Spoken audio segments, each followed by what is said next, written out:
तो जैसा कि म्यूचुअली एक्सक्लूसिव के बारे में जान गया और एग्जॉस्टिव इवेंट के बारे में भी आपने जान लिया कि उसका यूनियन करने के बाद हमें क्या निकलता है, सैंपल स्पेस निकलता है। अब नेक्स्ट देखना mutually exclusive and exhaustive event क्या होता है।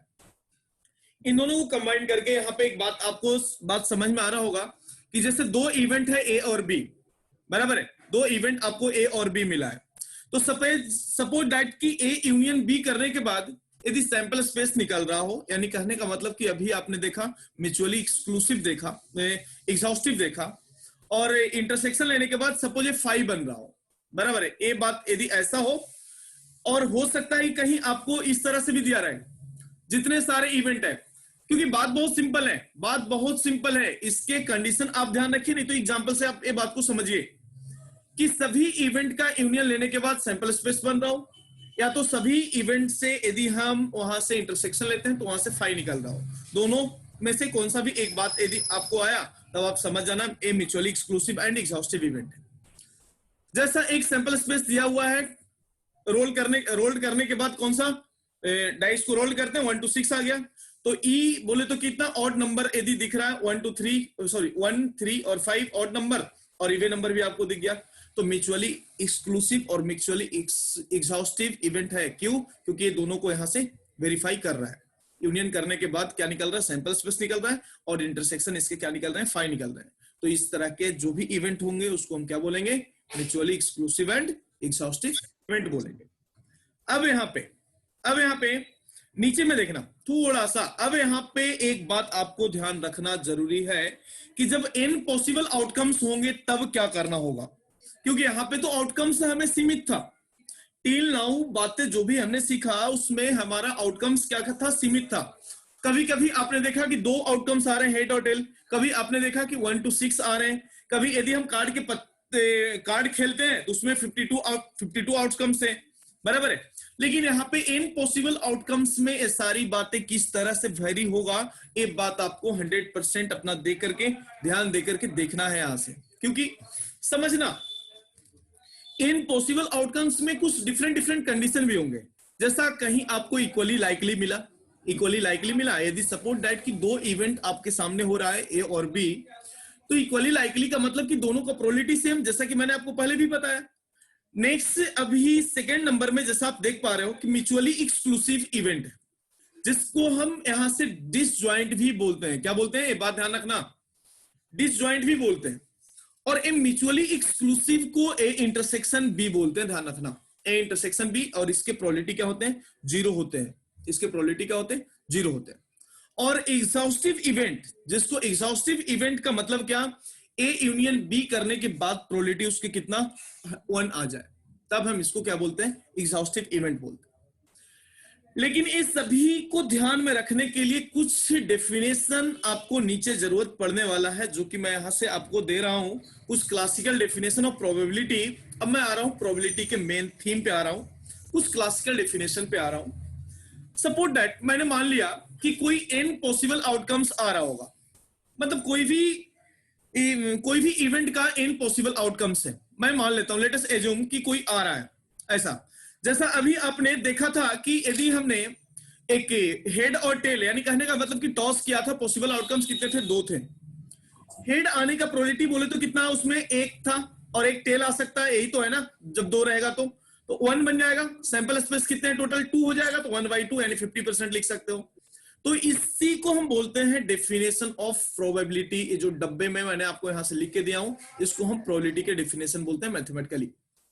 ऊपर में क्या लिखा हुआ है ये भी बात सुन लेना, if there are n possible outcomes which are EL का मतलब अभी आपने देखा EL ME EH, यानी म्यूचुअली एक्सक्लूसिव, एग्जॉस्टिव, ये सारी चीजें अभी आपने देखा। इक्वली लाइकली ऊपर में देखा ना, अभी 3 चीजें जिसको मैंने यहाँ पे शॉर्ट फॉर्म में लिखा हूं। क्या है शॉर्ट फॉर्म में, EL का मतलब क्या, इक्वली लाइकली। नेक्स्ट कितना, ME का मतलब क्या, mutually exclusive, and next one कितना है, EH, यानी इवेंट एग्जॉस्टिव इवेंट, बराबर है। Out of these n possible outcomes m cases are in favour of event A, बराबर है। सबसे पहले एक बात समझना, एक बात मैं एग्जांपल के थ्रू भी मैं आपको एक बात समझाना चाहूंगा कि यदि सपोज दैट कि एक कॉइन को टॉस कर, एक कॉइन ही नहीं, एक डाइस को यदि मैं थ्रो करता हूं तो टोटल सैंपल स्पेस कितने निकल रहे हैं? 1 2 3 4 5 6 निकल जाते हैं टोटल, बराबर है। उसमें इवेंट यदि मैंने ले लिया कि ऑड नंबर आने का पॉसिबिलिटी, ऑड नंबर कितने सारे आ सकते हैं, तो 1 3 5 यानी कितने हो गए? 3 हो गए।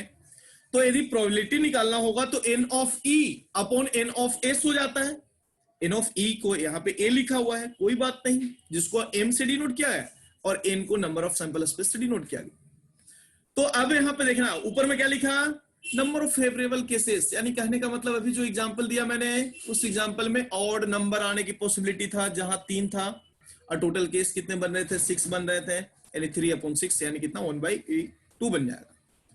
यानी इसको और भी बोलते हैं favourable outcomes upon total outcomes, यानी नंबर ऑफ सैंपल स्पेस भी बोल सकते हैं, यानी नंबर ऑफ इवेंट अपॉन कितना? नंबर ऑफ सैंपल स्पेस भी बोल सकते हैं, जिसको हम प्रोबेबिलिटी बोलते हैं, पी ऑफ ई बोलते हैं, या पी ऑफ ए का मतलब ए का आने का प्रोबेबिलिटी क्या होगा वो डिनोट कर रहा है पी ऑफ ए। देखना कंडीशन है यहां पे, फेवरेबल केसेस यहां पे मान लिया n है, फेवरेबल केसेस मान लिया n है, नॉन फेवरेबल कितना है? n minus m, n minus m। m क्या है? सबसे पहले यदि 3 मैंने मान लिया कि यदि सपोज दैट एक एग्जांपल में यदि मैंने मान लिया कि 6 आउटकम्स आ रहे हैं, 1 to 6 आ रहे हैं डाइस थ्रो करने के बाद, और मुझे ओनली ऑड का ही चाहिए, तो ऑड का चाहिए, यानी कहने का मतलब कि फेवरेबल केसेस कितना? 1 3 5 यानी 3 हो जाएगा। नॉन फेवरेबल का मतलब कितना?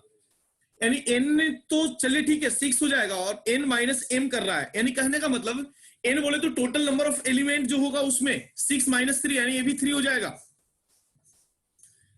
अब दूसरा नंबर पॉइंट, एक कभी भी आपको एक बात ध्यान रखना है, कभी भी एक बात आपको ध्यान रखना है कि m, आखिर m को क्या डिनोट किया था उसकी बात भी मैं थोड़ा सा ऊपर में देख लेता हूं, क्या बोला है m यहां पे। n बोले तो possible outcomes, m cases are in favour of event है। हाँ जी, m को यहां पे डिनोट किया गया, क्योंकि m और n जो डिनोट किया गया है इसकी बातें को भी थोड़ा सा आपको समझना है। तो m किसको डिनोट किया जा रहा है? इन फेवर ऑफ इवेंट ए को m बोला गया है, और n क्या है? पॉसिबल आउटकम्स, जिसको आप बोलते हो ना सैंपल स्पेस बोलते हो ना, n हो गया पॉसिबल आउटकम्स, और m क्या होगा? फेवरेबल आउटकम्स, इसको बोल सकते हो, लिख सकते हो, m is the favourable outcomes and n is the possible outcomes. तो एक बात ध्यान रखना, सेकेंड नंबर पॉइंट जो यहां से दिख रहा है, n क्या है? Total number of sample space हो जाएगा, एक कभी भी ज्यादा होगा, किससे? m से ज्यादा होगा, जो अपना आउटकम्स से, जो फेवरेबल आउटकम्स है उससे ज्यादा होगा n, बराबर है। ये बात आपको हमेशा ध्यान रखना। ये बात यदि आपको, इतनी सी बात यदि आपको ध्यान में है, तो अब यहां से आप मैथमेटिकली इसको अच्छे तरीके से डिजाइन कर पाएंगे। कैसे डिजाइन करते हैं देखना, समझना। ये बात यदि आपको पता है, ए इन इक्वेशन यदि आपको यहां से पता लग गया, पता तो लग ही गया होगा आपको, ये बात चले। हाँ जी, अब इसमें n से डिवाइड किया जा रहा है तो क्या बन गया? ऐसा बन गया, और m अपॉन n को ऊपर में आपने पढ़ा है, अभी जस्ट आपने पढ़ा है p ऑफ a, बराबर है, यानी p of a probability this बन गया। यानी कहने का मतलब कि दिस प्रोबेबिलिटी, आपको एक बात समझ में आ रहा होगा कि प्रोबेबिलिटी कभी भी 0 और 1 के बीच में होगा, प्रोबेबिलिटी कभी भी 0 और 1 के बीच में होगा। 1 का मतलब कि 100% और 0 का मतलब नथिंग, कुछ भी नहीं। फिर से क्या लिखा हुआ है? प्रोबेबिलिटी पी ऑफ ए क्या बता रहा है? Probability of happening of event ए, जिसको पी ऑफ ए बोलते हैं, बराबर है। नेक्स्ट, कभी पी और ए के पावर सी रहेगा या ए डैश रहेगा, यानी कहने का मतलब कि यहाँ हैपनिंग ऑफ इवेंट ए है ना, यहाँ पे not happening of event A रहेगा, not happening of event A रहेगा। ये बात आप समझना, कहीं कहीं आपको पी ए डैश निकालना होगा, तो पी ए डैश निकालना होगा तो आप समझ जाना कि पी ए डैश कैसे निकालेंगे। तो जब पी ऑफ ए आपको पता रहेगा तो डैश भी निकालने आ जाएगा आपको, 1 में से माइनस कर लेना सीधा। उसके लिए भी एक रिजल्ट आपके सामने जैसा दिख रहा है, उसके लिए भी रिजल्ट आपको यहां से दिख रहा है, क्या है?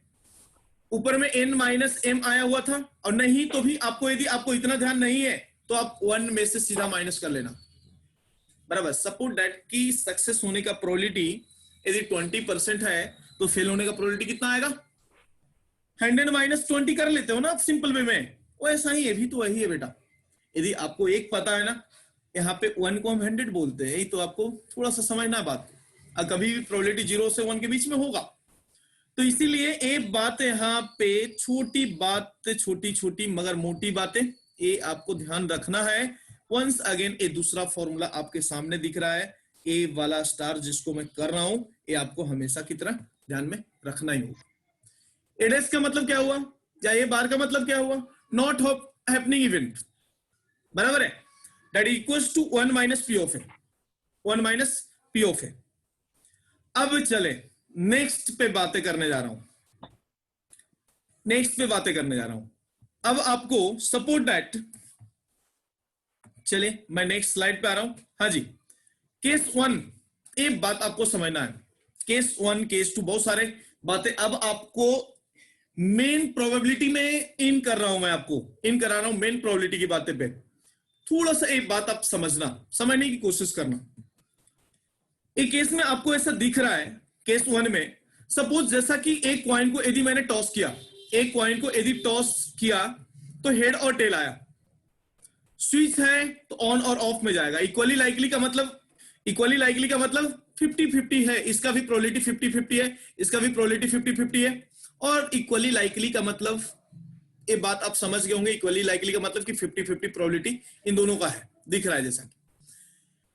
और यदि क्वेश्चन भी रहा ट्रू फॉल्स वाला, तो भी आप जानते हो कि ये भी इक्वली लाइकली है, सही होने का भी परसेंटेज कितना 50% और गलत होने का भी परसेंटेज 50%, यानी हम इसको हम इक्वली लाइकली तो बोलते ही हैं।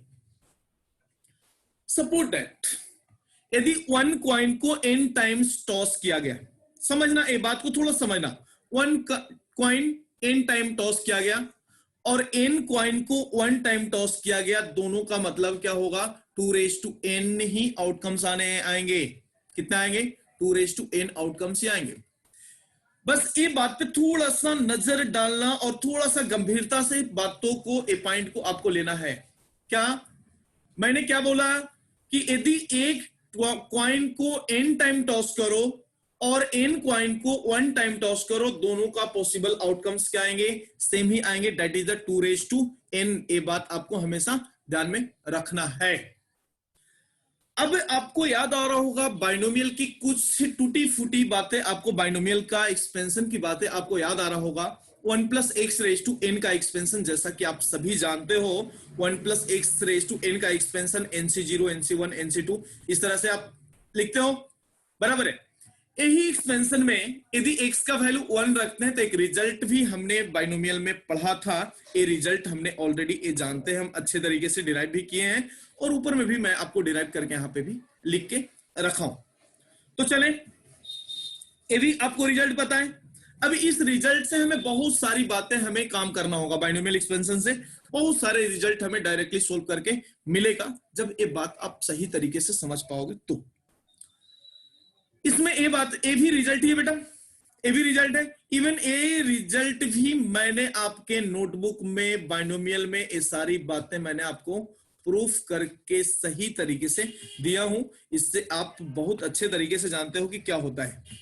यानी कहने का मतलब कि इवन कोएफिशिएंट और ऑड कोएफिशिएंट दोनों आपस में इक्वल होंगे और इस सभी का सम 2n-1 के बराबर होगा, बराबर है। इसका मैं प्रूफ में नहीं जा रहा हूं क्योंकि प्रूफ ऑलरेडी आपको दिया हुआ है। आई थिंक सो कि आप इसको अच्छे तरीके से समझ पाए होंगे प्रूफ को। थोड़ा सा अपना नोटबुक आप उलट के बाइनोमियल का देख लेंगे, तब आपको ये बात समझ में आ गया होगा कि हाँ ये बात हमें क्लियर है। अब मैं यहां से जो बातें आपको बताने जा रहा हूं, देखना देखना, n टाइम टॉस किया गया तब आपके लिए क्या आ रहा है। n टाइम टॉस पे एक बात थोड़ा सा वंस अगेन समझना, देखना बेटा। हाँ, यदि सपोज दैट कि कोई एक क्वाइन है जिसको n टाइम टॉस किया गया, कितने टाइम्स n टाइम टॉस किया गया, तो हेड आने का प्रोबेबिलिटी कितना है। मैं मान लिया कि सपोज दैट कि हेड आने का प्रोबेबिलिटी को हमने r से डिनोट किया, तो टेल आने का प्रोबेबिलिटी कितना होगा, तो n माइनस कितना हो जाएगा, r हो जाएगा। क्योंकि एक यदि हेड आने का प्रोबेबिलिटी जब हमें क्लियर है या टेल आने का प्रोबेबिलिटी जब हमें क्लियर है, तो दूसरा हम उसमें से माइनस कर लेते हैं। बात हमें सही तरीके से पहले से भी पता है। तो आप लिख सकते हो ना कि n टाइम्स यदि टॉस किया और r टाइम यदि हेड आता है, जिसको आप डिनोट करते हो NCR से डिनोट करते हो, किससे, NCR से आप डिनोट कर लेते हो।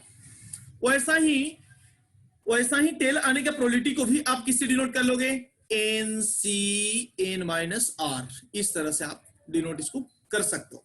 अब सवाल, बहुत सारे कंडीशन मैंने यहां पे लिख रखे हैं आपके लिए, और एक एक कंडीशन को थोड़ा सा गौर से आपको देखते जाना है। एक एक कंडीशन को आपको क्वेश्चन में देखना क्या निकालना है। पहला क्वेश्चन निकालना है आपको, probability of at least to head कितने बार टॉस करने के बाद, n टाइम्स यदि टॉस कर रहा हूं और 2 हेड आना चाहिए तो क्या करेंगे। तो सबसे पहले n टाइम टॉस कर रहा हूं तो टोटल कितना हो जाएगा, 2 हो जाएगा, और 2 में से हम माइनस कर लेंगे। क्या माइनस करेंगे बाबा, बहुत सिंपल सी बात है ना, एटलीस्ट 2 हेड बोला ना आपसे, एटलीस्ट 2 हेड यानी एक बार एटलीस्ट एक भी नहीं आया, बराबर है, एटलीस्ट 2 हेड की बात किया जा रहा है ना। तो 2 हेड यानी कहने का मतलब कि NC0 और NC1 यानी 2 बार माइनस कर रहा हूं यहां पे, 2 हेड आने का प्रोबेबिलिटी अपॉन कितना, 2n। आखिर ऐसा कैसे बना, आखिर एक ऐसा बना। तो न्यूमरेटर में जो आपको यहां पे दिख रहा है बातें, यहां से यहां तक की बातें जो आपको दिख रहा है ना, यही तो इवेंट हो गया, n ऑफ e हो गया, और नीचे वाला n ऑफ s जो 2n आपको पहले से ही सैंपल स्पेस पता है।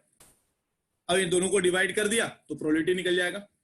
यानी एक बात आप 100% ध्यान देना कि एटलीस्ट 2 हेड की बात किया रहेगा तो सबसे पहले टोटल में से NC1 और NC0 को आपको माइनस कर लेना है, बराबर है। तो अब जो भी रिजल्ट आएगा इससे आपको रिजल्ट यहां से सीधा आप यहां से बता सकते हो, फाइनली इसको आप आंसर में लिख सकते हो। एटमोस्ट जब कंडीशन में यूज होता है, अभी ऊपर में मैंने एटलीस्ट किया था, अब यहां पे यदि एटमोस्ट की बातें यदि आएगा, एटमोस्ट 2 हेड की बातें यदि रहेगा तब क्या करना होगा। यानी कहने का मतलब कि ज्यादा से ज्यादा 2 हेड का मतलब क्या हुआ, यानी एक भी हेड नहीं, 1 हेड और 2 हेड तीनों का जोड़ दिया, अपॉन कितना, total number of sample space 2n, once again काम कर लिया, एक कंडीशन से इसका आंसर निकल जाएगा। तो बस एक कंडीशन ही आपको बहुत सारे सवाल में दिए हुए रहेंगे और एक कंडीशन ही आपको वहां पे यूज करके आपको आगे बढ़ना होगा। नेक्स्ट देखना, एग्जैक्टली 2 हेड्स, कंडीशन को थोड़ा समझिए। एग्जैक्टली 2 हेड, 2 ही हेड आना चाहिए, 2 हेड से ज्यादा नहीं, 2 हेड से ज्यादा नहीं, यानी NCR के जगह कितना हो जाएगा, 2 हो जाएगा, अपॉन कितना नंबर ऑफ सैंपल स्पेस यानी 2n हो गया, बराबर है। अब यहां से आप इसको डायरेक्टली एक कंडीशन को यूज करते हुए आप इस सवाल के सभी जवाब को आप लिख सकते हो। चले अब मैं थोड़ा सा नीचे के कंडीशन वंस अगेन देखना चाहूंगा, देखना और भी कंडीशन बहुत सारे, बहुत सारे कंडीशन है, बहुत सारे कंडीशन है, समझना पहले आप। 2 हेड तक तो मैंने बताया। अब यदि वंस अगेन जैसा कि कंडीशन आपको फिर से दिख रहा है, यहां पे फिर से कंडीशन आपको दिख रहा है क्या, no number of even heads, number of even heads यानी कहने का मतलब कि NC2 NC4 जितने सारे इवन होंगे सबका सम अपॉन 2n। अब ये सभी का सम आपको तो पता है ना, अभी आपने बाइनोमियल कोएफिशिएंट के रिजल्ट से आपने देखा इसका रिजल्ट कितना, 2 कितना n-1 हो गया, 2n-1 हो गया, अपॉन कितना नीचे हो गया सैंपल स्पेस 2n, सोल्व कर लिया, रिजल्ट कितना आया आपको 1/2। बस यही तो रिजल्ट है जो आपको ध्यान में रखना है सारी बात। नेक्स्ट 5वें नंबर पॉइंट में जैसा आप मूव कर रहे हो 5वें नंबर पॉइंट पे, तो देखना number of head is greater than number of tail, यदि ऐसा आया कंडीशन में और इसके प्रोबेबिलिटी आपको निकालना है। क्या लिखा, number of head is greater than number of tell.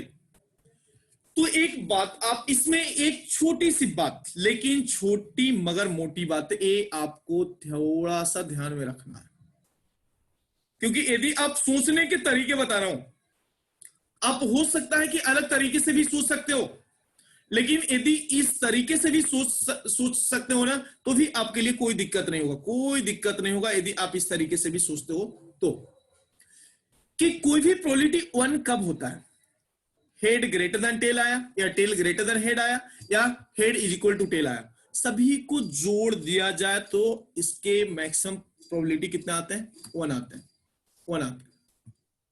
लेकिन यहां पे वंस अगेन 5वें नंबर में कुछ कंडीशन आपको दिया हुआ रहेगा, जब n इवन है, n क्या है, इवन है, तो समझना कंडीशन है यहां पे, जब प्रोबेबिलिटी दोनों का आपस में इक्वल है, किसका, जब हेड और टेल जब दोनों आपस में इक्वल है यानी इक्वली लाइकली है, तब क्या होगा, 1 माइनस कितना, NC/2 अपॉन 2n। आखिर एक कैसे क्या हुआ, थोड़ा सा बातों को अब हमें समझना है, देखना है, देखना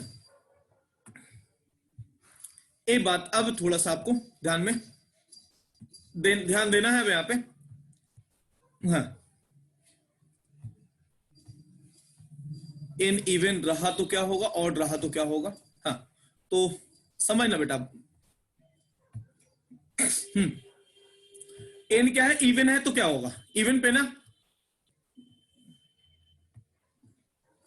हाँ, इवन पे ना, तो इवन पे यदि आपको निकालना होगा ए बात, किसका, जब दोनों आपस में इक्वल है तब क्या होगा, इक्वल के लिए कितना, N as it is NC/NY2, NY2 का मतलब कितना, जितने भी है यानी हेड और टेल दोनों आपस में सेम है, तो दोनों किसी एक को यदि x पकड़ते हो तो दोनों का एडिशन 2x के बराबर हो जाता है, बराबर है। तो 1 में से माइनस कर लिया गया इतना, किसको माइनस किया गया, जो हेड और टेल जब दोनों आपस में इक्वल नहीं उसको माइनस कर लिया गया। तो जो अभी आपको रिजल्ट यहां से जो निकल रहा है वो रिजल्ट हेड और टेल जब दोनों आपस में इक्वल हुआ तब इसके बराबर रिजल्ट यहां से आपको दिख रहा है, ये रिजल्ट आपको दिख रहा है। जब हेड ग्रेटर देन टेल रहा, टेल ग्रेटर देन हेड रहा, तो क्या करेंगे अपन, ऊपर वाले को ही 2 से डिवाइड कर लेंगे ना। ए वाला जो आया है आपको, क्या आया है, ए रिजल्ट अभी क्या है आपको, ए रिजल्ट आया हेड और टेल जब आपस में इक्वल होंगे कितने प्रोबेबिलिटी होंगे, इसके एग्जांपल पे ही आप समझ पाओगे अच्छे तरीके से। बस एक कंडीशन को थोड़ा सा आप ऑब्जर्व करके रखें, इसके कंडीशन को ऑब्जर्व करके रखें। इस पे मैंने एक असाइनमेंट आपको दूंगा, इस पे असाइनमेंट में लगभग 50 से 60 सवाल हैं, जिसमें कुछ प्रीवियस ईयर के सारे सवाल भी हैं उसमें, जिसमें आपको कुछ सवाल जेईई मेंस के भी सवाल उसमें आए हुए हैं, और आपके बिटसेट के भी सवाल हैं, VIT ट्रिपल के भी सवाल हैं, और आपका MST CET के लिए में भी जो आया हुआ क्वेश्चन है वो भी है। थोड़ा सा उसको आप यदि कर लेते हो ना 50 से 60 सवाल प्रोबेबिलिटी पे, तो आपको ज्यादा कुछ करने की जरूरत नहीं होगा। आप सोचने के लिए सही, मतलब सवाल को सोचने के लिए जो असाइनमेंट मैं आपको दे रहा हूं वो असाइनमेंट यदि आप कर लेते हो उतना भी तो मोर देन सफिशिएंट है, ज्यादा कुछ करने की जरूरत आपको नहीं पड़ेगा। तो सबसे पहले अब देखना है यहाँ पे, जब एन ऑड रहा तो क्या दिख रहा है, एन ऑड रहा तो क्या दिख रहा है। मान लो ना यार, एक सिंपल सा एग्जांपल ही मान लो ना, सिंपल सा एग्जांपल मान के यदि आप इसको ऑब्जर्व करते हो ना तो ये सभी बात आप सिंपल तरीके से आप समझ जाओगे, क्योंकि यहाँ पे हमने एन टाइम टॉस किया हूं, एन टाइम टॉस करने के बाद जो प्रोबेबिलिटी आपको दिख रहा है वो प्रोबेबिलिटी यहाँ पे आपको यहां से बता पा रहा हूं। तो चलो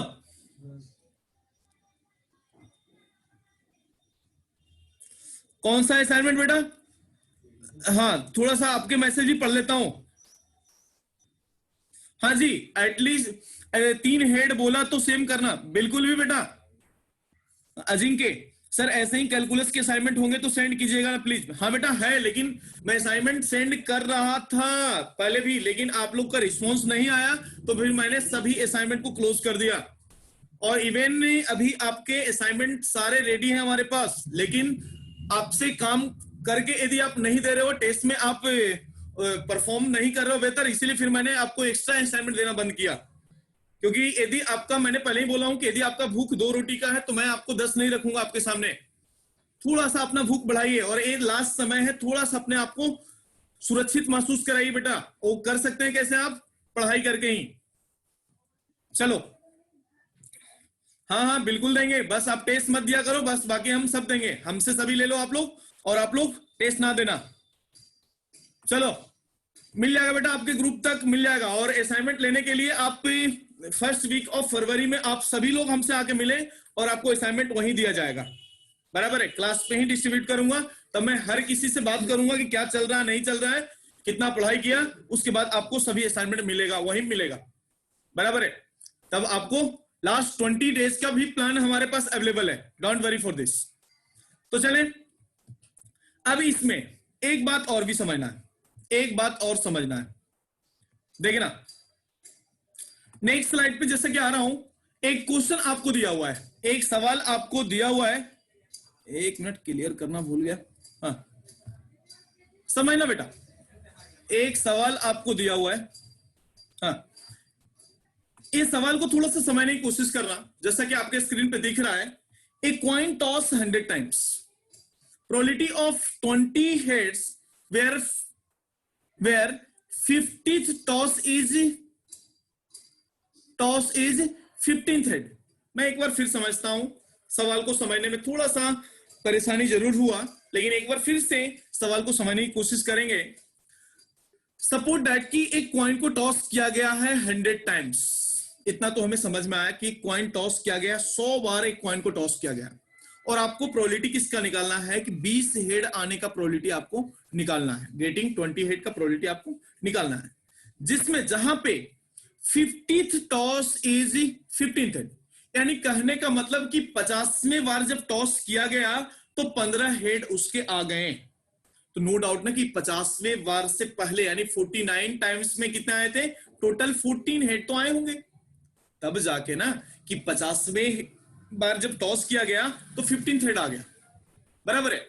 यानी 49 टाइम्स से पहले उसको टॉस कराया गया था, उसमें टोटल नंबर ऑफ हेड कितना है, 49, बराबर है। अब एक बात आप थोड़ा सा ऑब्जर्व करना कि जब 50 बार जब टॉस किया गया तो 15 तो कंप्लीट हो गए, नो डाउट, तो बाकी के 50 बार में कितने चाहिए, 5 चाहिए। क्यों, क्योंकि हमें तो 20 हेड का प्रोबेबिलिटी निकालना है, 15 तो आया हुआ है, 5 और हमें लाना है, कितने टॉस करने होंगे, और भी 50 बार और करने हैं। तो टोटल यदि काम करूं तो अभी आपके सामने 49 टाइम्स में कितना आया, 14 बार, यानी 49C14। जब ये 50वें बार किया गया तो हेड ही आया, जिसके प्रोबेबिलिटी तो कुछ है नहीं, एक तो श्योर है इवेंट जिसको हम बोल रहे हैं। नेक्स्ट कितना, यदि 50 बार और करेंगे तो हमें कितने आना चाहिए, 5 आना चाहिए, तो मल्टीप्लाई कर लिया, और फिर से कितना 100 टाइम्स है, यानी 2⁻100 जो आया वो आपके रिजल्ट यहां से आपको दिख गया, ये आपके लिए रिजल्ट होगा। किस सेकेंड में बेटा, फिर से एक बात आप थोड़ा सा ध्यान जरूर रखना, when 2 dice are thrown, यानी कहने का मतलब कि total number of sample space आपको दिख गया होगा, टोटल कितना 6 स्क्वायर यानी 36 आउटकम्स तो आपको दिख गए, जैसा कि आपको सैंपल स्पेस दिख रहा है ऊपर में स्क्रीन पे। सम की बात कर रहा हूं, थोड़ा सा ऑब्जर्व करना, 2 सम आने का प्रोबेबिलिटी कितना है, एक एक जोड़ दिया 2 आ जाएगा, फिर 3 आने का प्रोबेबिलिटी भी कितने हैं, 3 आने का प्रोबेबिलिटी चेक कर लो ना, 3 आने कहां से आएगा, 2 और 1 3, और 1 और 2 3, यानी 2 अपॉन कितना, टोटल नंबर कितना 36, 2 अपॉन 36। 4 आने का प्रोबेबिलिटी कितना है, 3 और 1 4, 2 2 4, 1 3 4, यानी 3 अपॉन 36। इस तरह से सभी प्रोबेबिलिटी आपको यहां से निकाल के दिया गया है। तो चले, हाँ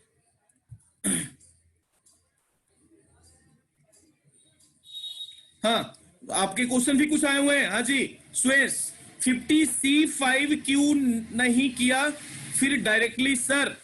बेटा टोटल पूछा क्या है, पहले आपको नंबर ऑफ इवेंट आपको ऊपर से निकालना होगा, बराबर है। नंबर ऑफ इवेंट आपको ऊपर से निकालने के लिए, नंबर ऑफ इवेंट में जैसा आप देख पा रहे हैं, समझना समझना क्या है, 15 हेड आने का प्रोबेबिलिटी, जिसमें बोला गया है कि 20 हेड का प्रोबेबिलिटी आपको निकालना है। फिर से समझिए सवाल को, ए क्वाइन टॉस 100 टाइम्स, एक क्वाइन को 100 बार टॉस किया गया है, प्रोबेबिलिटी ऑफ गेटिंग 20 हेड पूछा गया आपसे, वेयर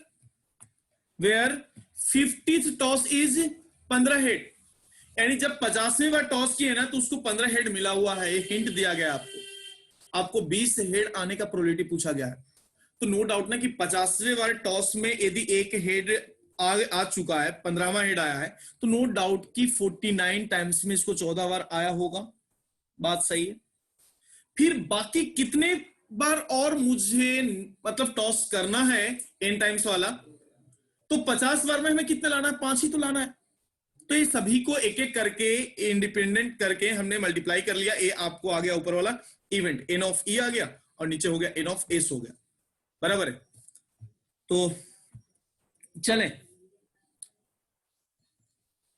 हाँ तो अब देखना, अब एक बात समझना, कहां तक थे अपन, इसके नेक्स्ट स्लाइड, हाँ इसी पे थे, हाँ जी।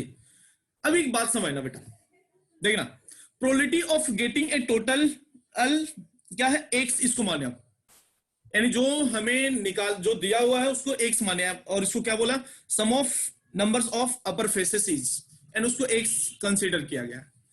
कुछ सवाल यहां से दिख रहा है आपको, देखना, 2 से 7 तक, यानी प्रोबेबिलिटी ऑफ गेटिंग यानी सम ऑफ नंबर अपर फेस का कितना, 2 और 7 होना चाहिए, तब जाके इसके रिजल्ट कितना बन गया, x माइनस 1/36। सपोज 2 आना बोले तो क्या होगा, हाँ एक यहां से रिजल्ट डेवलप हुआ है, एक यहां से रिजल्ट डेवलप हुआ है, ये बात थोड़ा सा आप ध्यान रखें, यदि ये आपको पता है ना दोनों केसेस, तब आप डायरेक्टली सवाल को लगा सकते हो। सपोज x का वैल्यू 7 यदि रख देता हूं, 7 रख दिया तो 7 सम आने का प्रोबेबिलिटी, तो 7 में से एक गया कितना, बोलिए ना, 6/36 बराबर है ना, तो 6/36 दिख रहा है ना आपको।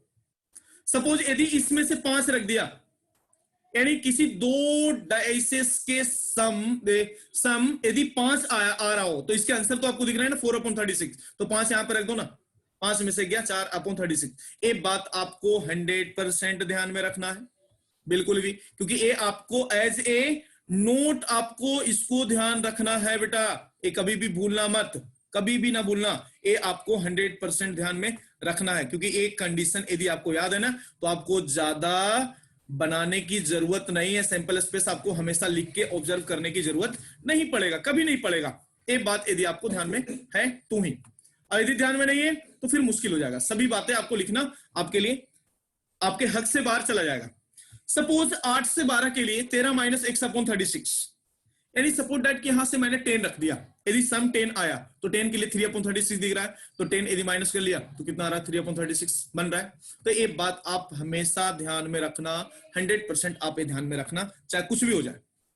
अब मैं बात करूंगा, आगे की बात करूंगा, नेक्स्ट बात करूंगा, देखना नेक्स्ट बातें करूंगा। क्या दिया है, सवाल क्या दिया हुआ है, सवाल को समझिए आप, इस एग्जांपल को समझिए आप। Find the probability if a pair of dice is सोन। नंबर 1 क्या दिया है, गेटिंग ए टोटल सम 10। अभी आपने देखा ना, अभी आपने फॉर्मूला जो यूज किया, कितना 13 माइनस एक्स अपॉन कितना सैंपल स्पेस जो भी था अपना, आ गया ना रिजल्ट आपको सामने।